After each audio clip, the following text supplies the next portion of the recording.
around the world, didn't know crime, left the doors unlocked, wake up, go outside, ride your bike all day, come in the house, make a peanut butter and jelly sandwich, go back out and play all day, and just, you just never know that people were living the way they were living until one day my parents got divorced. And, well, actually, before the divorce, came home one day and my mom said, "We're leaving." And we all got in the car, and we got to the bus stop, and we all took a bus from Fort Lee, Virginia to Harlem. So when I look at these images, and in fact, I'm going to talk a little bit about that, more so than the economic stuff, because I looked at the rundown of all the folks that are coming in. There's going to be a whole lot of numbers thrown at you and a whole lot of data. So I'll touch on some of that stuff too, but for me as an analyst, when I analyze the stock market, I have a principle that begins first and foremost with peace, global peace. That's the foundation right there. Without global peace, you don't have global prosperity. And you can take it even to a macro level. If neighborhoods don't have peace, they won't have any prosperity. If the world doesn't have peace, it won't have prosperity. And despite all the turmoil and the news that we hear, believe it or not, about 2 years ago was the most peaceful time in the history of this planet. Believe it or not, the most peaceful time. And that's why you've had, over the last decade and a half, 700 million to 1 billion people around the planet have joined the middle class. And that's one of the reasons we look at the world market. Now I got to wake up at 5 in the morning to see what China's doing. So it's good and it's bad because I'm not getting any sleep, but at least the world has done extraordinarily well. And again, the main part of that, the foundation of it all, is peace. Once you've got peace, you can have prosperity. And it goes for the planet, it goes for neighborhoods. 2 weeks ago, I went to a concert. I saw a Gladys Knight concert. Has anyone seen Gladys Knight lately? Oh my goodness, she is no joke. Unfortunately, the OJs are with her too. She made them look pretty bad, but it's okay. But here's what I thought was really ironic about it, right? So we went to the concert, and then, this was 2 weeks ago, and then last week, one of my best friends, one of my oldest friends in the world, came by the house, and we were talking. I mentioned to him that me and my wife, we'd gone to the show. He was like, "Golly, I wish you had told me."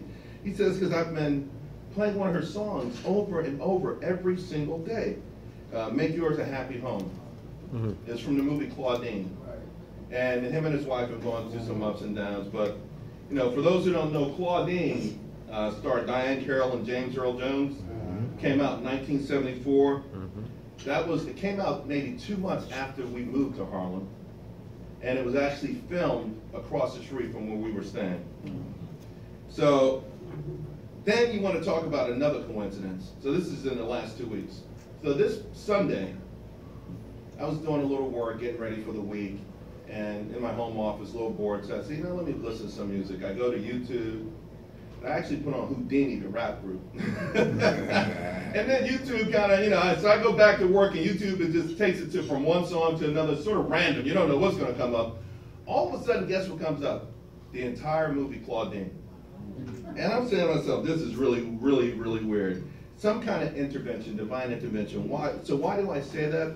Because in my mind, the issues in that movie that were central to that movie in the lives of black people in America, that was 40 years ago, are still central today. Amen. I mean, it is really absolutely amazing in so many respects how little has changed. And it's heartbreaking even also, In fact, to give you an example, I started watching a little bit of the movie. In the beginning, she's a maid working like in Riverdale, a little bit out, outside of the hood. And James Earl Jones is a garbage man, and he keeps hitting on her. And finally, she runs up to him and gives him her address. And when she gave me the address, I got choked up. Because that's where I lived. That's where I saw it all. That's where my life changed, because before then, life was easy. Before then, I was so naive, I thought when you moved into a place, it automatically came with heat and hot water. I didn't know that was optional. I didn't know you could actually go through a winter without heat, or that you would have to climb over a bum or a wino or a drug addict to get to your house. I didn't know. I didn't know I would witness murders and get beat up because I spoke like a white guy. I had no idea. So it took me right back to that moment. Now in this movie, Claudine had 6 kids, all by different men. Of course, none of the guys decided to hang around and be fathers. And of course, Claudine, not unlike Star, had to game the system, right? She had to maximize her welfare payments, her food stamp payments. So that meant she couldn't even publicly have a boyfriend. You guys remember back in those days, they actually would come to the house and everybody would scramble. You had to hide. You couldn't have an iron or a toaster, anything that looked new. Where'd you get that from? You know, you couldn't have anything. So anyway, she, Claudine, the kids, they all had a variety of emotions, especially, of course, the boys, because they never had a father around. They never knew how to be men as they were getting older. And of course, the welfare guy, people would come by, they would snoop by people's house. The system hasn't changed that much in terms of the welfare system and the welfare state in this country, except they don't snoop around your house anymore. In fact, they've kind of green-lighted it, so if you want to shack up, that's fine. But it's certainly a lot more enticing to remain legally single, right, as opposed to getting married. For those on the lower end of the income spectrum, in fact, it's just really smart economics to stay single, shack up.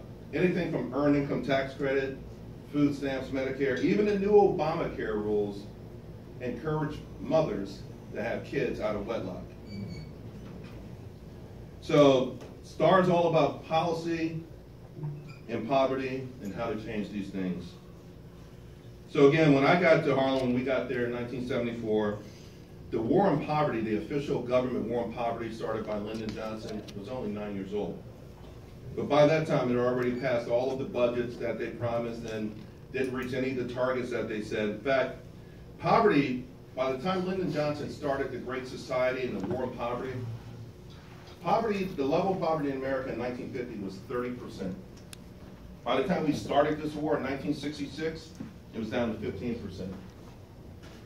Now, if you want to call it a success, maybe in 2006 it got to 12%, but right now it's back to 15%. So 40 years later, nothing, nothing.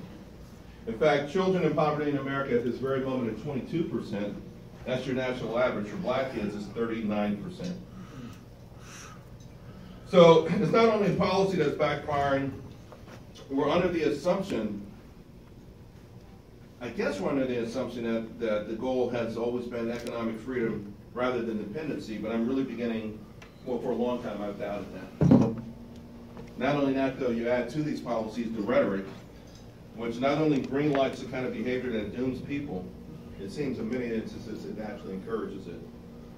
Now, I'm talking about ignoring all the violence out there, blaming guns instead of the person that's pulling the trigger on guns, or blaming the NRA for different things, or blaming some little old lady at a Texas Tea Party rally for 9 people being slaughtered in Chicago over the Labor Day weekend. That kind of disconnect has done so much disservice to our community over the years. And in a backward way, it actually encourages the kind of actions that are destroying young lives. Public shifting of blame, in my mind, means more poverty, less opportunity, and without a doubt, a doomed existence for a lot of people. All it takes is that one mistake. You know, it's interesting when the video was Star and her friends thinking about doing this robbery. There was one time when I had some buddies and we were plotting to rob this guy who ran a stationery store. He was an older black man. He probably didn't have any money. The store was always empty. And we plotted for about 2 weeks. And, you know, at the last minute, I backed out. I don't think they went through with it, but of course, when you're in these situations when the only message being beamed at you every day is that people don't like you, society doesn't like you, if you kill your neighbor, it's okay, it's not your fault. And the fact of the matter is, the options that you choose, or the options that you think lay in front of you, are going to be extraordinarily limited. So, you know, a lot of times it comes from the White House, sometimes it comes from famous people. I watch TV, I listen to the radio, I see different people, and they always start off, gun violence killed 10 people this weekend. No, it was the people that killed 10 people this weekend. Again, saying it's not your fault if you were one of those kids that pulled the trigger. Now, the movie Claudine, it dealt with family, it dealt with welfare, it dealt with relationships, and it even dealt with accountability. It's a really interesting movie. I didn't finish watching it because my wife has never seen it, and I want her to watch it with me next time I do see it. One thing they didn't really talk about, or that I don't remember in the movie though, was the violence. And that's the one aspect to this whole thing, again, that hasn't changed, but I think is even more detrimental today than it was back then. The movie, again, it was filmed in Harlem, and at the time, in '74, I don't think there was a more dangerous place in America. There really wasn't. I remember Jet Magazine had an article, the most dangerous neighborhood in America, and it wasn't that far from where we lived, near a bowling alley. And I think that year more black men had died there than in Vietnam or something, some crazy stat. It was one of those things. So the 1970s Harlem was obviously associated with violence, crime, and despair. In fact, there was a time when the police were even afraid to go in.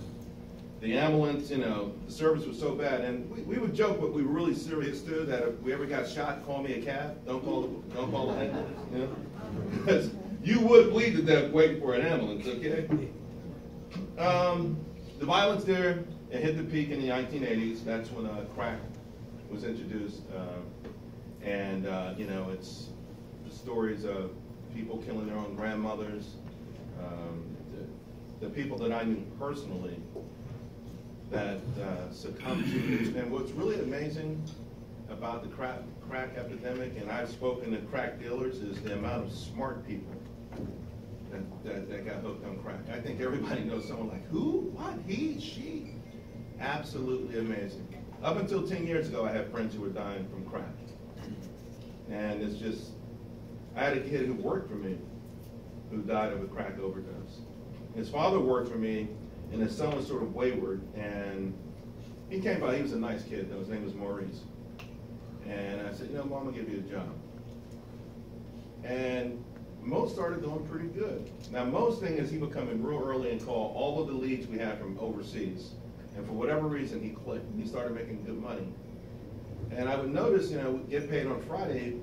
By Tuesday, Mo was borrowing money from people. So Mo had his best week ever, ever. He had a ton of money. I sent Mo an email. I said, Mo, let me hold half your check. It was Friday. I said, let me hold half of it. So he sends me an email back. Now I'm going to be okay. And I regret that moment the rest of my life because he died that night from a crack overdose. And maybe if I'd have held half the check, maybe if I'd have forced him, maybe he would have lived. You never know, but it's something I got to live with because I think I should have forced him. I knew, my instincts knew. My instincts knew. I have family members who are crack addicts to this day. I have family members who are 50 years old who've never worked a day in their lives, because you can do that in America. And I knew it, and I didn't stop them. So the havoc, the violence, and then just the way the way the killings are coming now, and the poverty of it all. You know, the music. You listen to the music. My son is 18, and you know, I don't tell him what to listen to. In fact, I like to listen to him with him, and it's beyond shocking. There's no way. You know how they always say the pendulum goes back and forth? There's no way it can go further. So I guess the good news is we'll be singing Good Ship Lollipop in 15 years again. That'll be the hit, because it can't go no further. It just can't. It just cannot get any more vulgar. It cannot get any more ignorant. It just can't go. That's it. You know the red part of any kind of gauge? This is past the red part. The red part is a pretty gauge. It just can't. So maybe the pendulum will come back and, you know, we'll be like, oh man, that Shirley Temple thing was the bomb. Because right now, it's scary.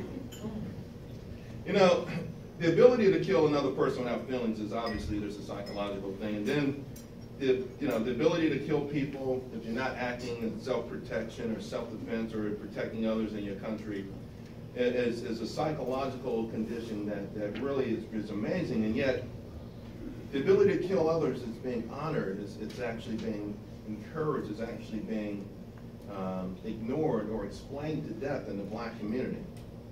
And again, it's not about guns. In many respects, it's about a sort of self-hatred, if you will. And it's got to be called out. It can no longer be protected. It can no longer be coddled.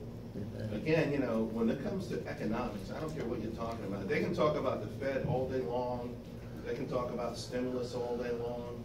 They can talk about job creation all day long. Without that ultimate foundation of peace, there is no prosperity. So again, when I look back, when we first moved to New York, I had never seen it. I had never seen that kind of raw anger before, that kind of, you know, where a simple disagreement could become a life and death battle.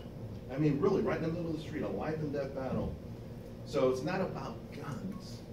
It's not about that. It's about the mentality that when people have influence and power, unfortunately, so few in our community are doing anything about it. In fact, they're doing the exact opposite. They keep looking the other way and they keep making excuses. And it gets worse and worse and worse. I mean, I had a couple of fights growing up, you know, and I remember, and it was never a big deal, you know, but when I moved to Harlem, golly, I was having fights. I had a fight with a dude like 45 minutes, you know, like nobody broke up the fight. We started fighting on 143rd Street, and we finished on 145th Street. I didn't know how we got there. Like, what the? We just been punching each other for an hour, you know. And adults coming out, what's going on? Oh man, yeah, I got my man. You know, it's gotten worse. It hasn't gotten better. It's gotten worse. My son was listening to a song the other day, and the guy said something. I said, what does he mean? He says that they won't catch me, they won't kill me at the stoplight. They won't catch me at the stoplight. Of course, Biggie said the same thing. He said, I bet you Biggie won't slip. Well, you know, he'll get caught at the stoplight, whoever this dude is. So this is happening almost every single day on an hourly basis, and it's really, you know, it's a problem. So the big question is, how do we save the community and in the process save America? Because this is not a black issue. You know, it's not just about Chicago or big cities. You know, it's about America and the future of America. So it brings me to the notion of leadership. Now again, I grew up on military bases, and before we moved to Harlem, I understood discipline, I understood rules. You know, when you have a father in the military, it's pretty cut and dry. Unfortunately, because when I was growing up, we only had 3 stations, right? So you wait 3 or 4 years for that new James Bond movie to come on regular TV, and that bad boy's on, you're feeling good. My pop, he walked right by the TV. All right, 8 bells, good night. Me and my brothers would look at each other, okay, time to go to bed.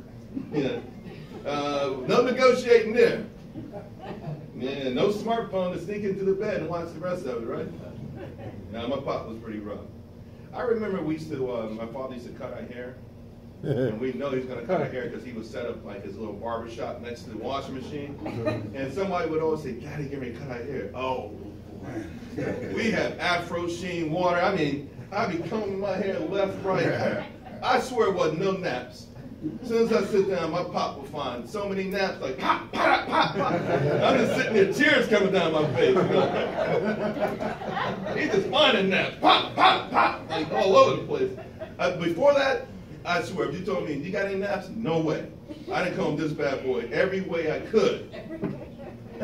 So we knew about discipline. All right, we knew about rules. One time I made some noise in a movie theater during the national anthem. They actually kicked me out of the movie theater. Again, this was an Army base. You don't play around with that kind of stuff. So I had to call my father. Golly, that was tough, and ask him to come pick me up 2 hours early. And again, you know, so I grew up in that environment. You know, I also played a lot of team sports and listened to the coach espouse virtue and rules and teamwork and that kind of stuff. So there were examples of leadership. But to be quite honest with you, I didn't learn about true, honest-to-goodness leadership until I moved to Harlem. And in my first year there, I witnessed 2 types of leadership. First was a kid named Tata. Tata was around 12 or 13, real skinny kid, scared the heck out of everybody. He ruled. I mean, this boy he ruled everyone, like even kids who were a lot older than him. He was a tyrant. And the guy was absolutely a tyrant. In fact, me and my buddy Mo, who came by the house the other day, we were laughing so hard over the weekend, like, how the heck did he do that? You know, but he really did, in part because him and his boys, they were rough. And they were skinny, but they hurt people. You know, they physically hurt people. And there I was, this happy-go-lucky kid, and I sounded like a white guy, and I wore the wrong clothes. And, you know, so I got beat up a lot when we first moved there, like every day. And the last thing I wanted to do was take on Tata. So I just kind of hung around and watched this whole thing. And again, you know, he controlled the neighborhood through sheer intimidation and violence. And, you know, they would hurt people. And so that was my first-hand view of leadership via fear and physical intimidation and reprisal. It was my first time of ever understanding how the aura of violence and harm could control people, masses of people. Now, at the same time, there was a not-for-profit organization on the block, and it's being run by a guy named Brother John. It's called Operation Helping Hand. And it was one of those places that kids could go to. You know, you go there after school, they help you with your homework and all that kind of stuff. They just gave you all kinds of pointers on life. I really loved it there. It was, you know, they helped you again if you had homework, you had family issues. It was really, really good. And it was a good place to hide out too, you know. And Brother John was amazing. You know, he would walk around the block, you know, say he saw a couple of kids fighting, what he would normally do, because this is still, you know, Harlem in the 1970s, so you just can't break up the fight. Normally what he would do is take him to the Operation Helping Hand, and behind the building is a brownstone. He would let him duke him out, but he'd put gloves on. So you duke it out a couple of rounds, and then get it out to the system, so to speak, then sit down and talk about it.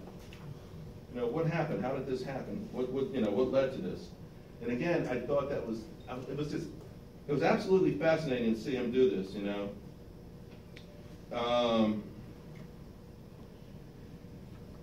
He also had a way of making people feel special. Remember, 90% of these kids were fatherless. You know, I remember when I first got to Harlem, and one time this brother and sister, they were arguing. They were, you know, blood brothers and sisters. She said, "Well, your father is a junkie." "Yeah, well, your father is a wino." And I'm like, "Well, y'all got different daddies?" Like, again, I was that naive. I was so confused. Y'all talking about the same dude? You know, so.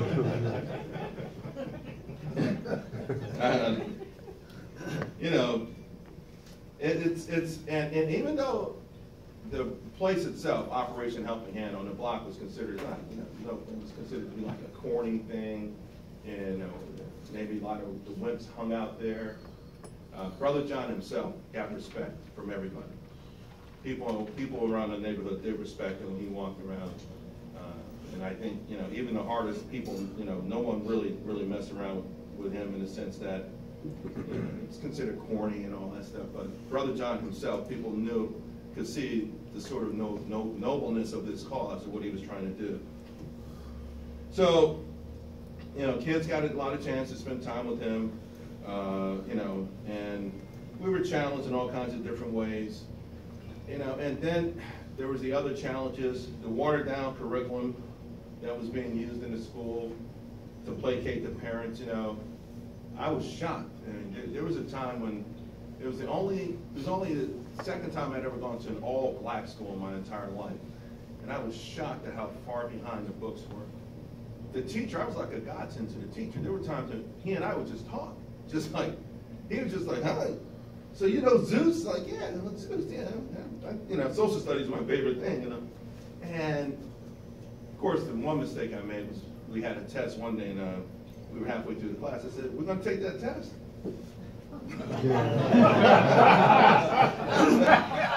I gave that look. Woo! I ran home that day, boy. I tell you that.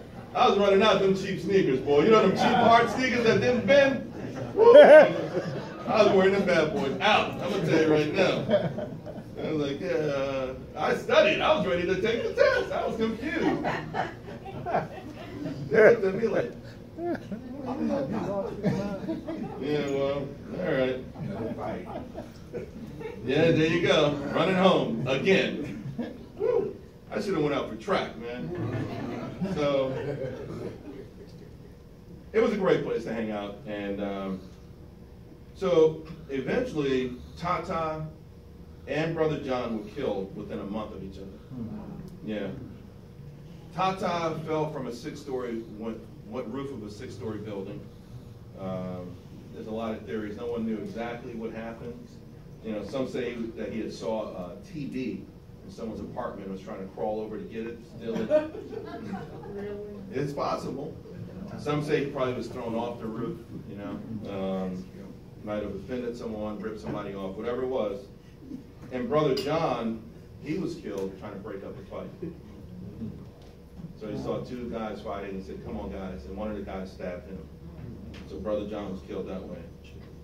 But what both these guys had in common was the ability to get people in a hostile environment to follow their lead. Of course, they had two different techniques for doing it, but I was able to watch that and see and see and understand what the types of leadership there were out there. And that brings us back to the big challenge that we have today.